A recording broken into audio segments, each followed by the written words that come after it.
Booze giant Diageo slams Diddy's racism accusations, calls lawsuit over tequila brand a sham. Lawyers for alcohol giant Diageo are demanding that a judge toss out a lawsuit from Sean Diddy Combs that accuses the company of racism, calling it false and reckless, and driven by an effort to extract additional billions from the company.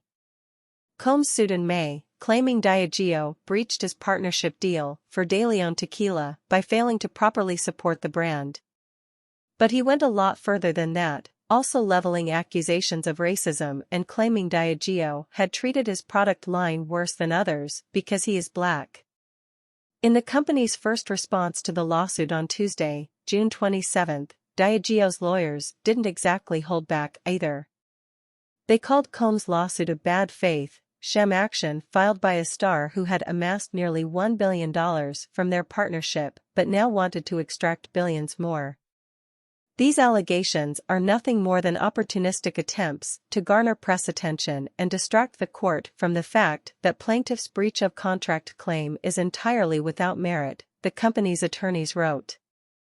Diageo categorically denies these accusations.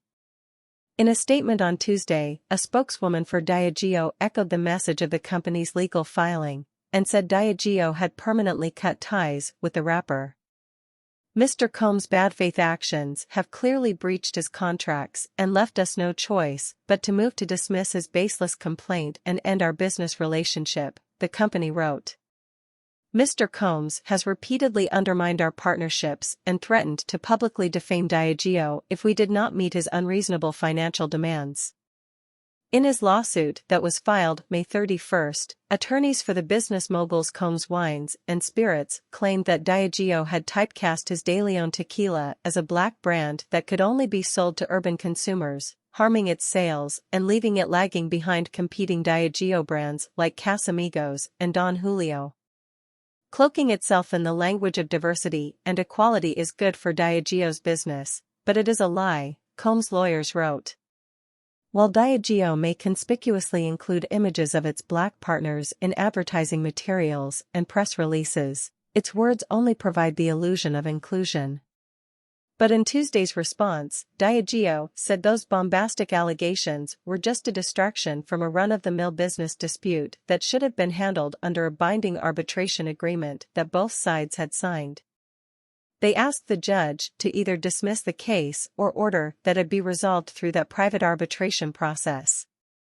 Without its inflammatory rhetoric and false accusations, the complaint is nothing but a garden variety, and eminently arbitrable, suit alleging breach of contract, Diageo wrote. And when it comes to that garden variety business dispute, Diageo says it was Combs who was clearly in the wrong. The company claims he was an unreliable and untrustworthy business partner who failed to provide sufficient support to help De Leon thrive, while Diageo supplied over $100 million for the project.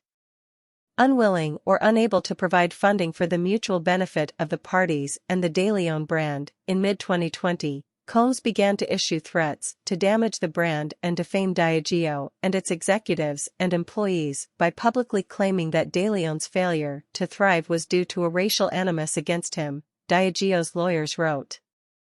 In a statement to Billboard on Tuesday, Combs' attorney John C. Huston sharply criticized Diageo's claims that it was terminating its partnership with the star, saying it was akin to firing a whistleblower who calls out racism.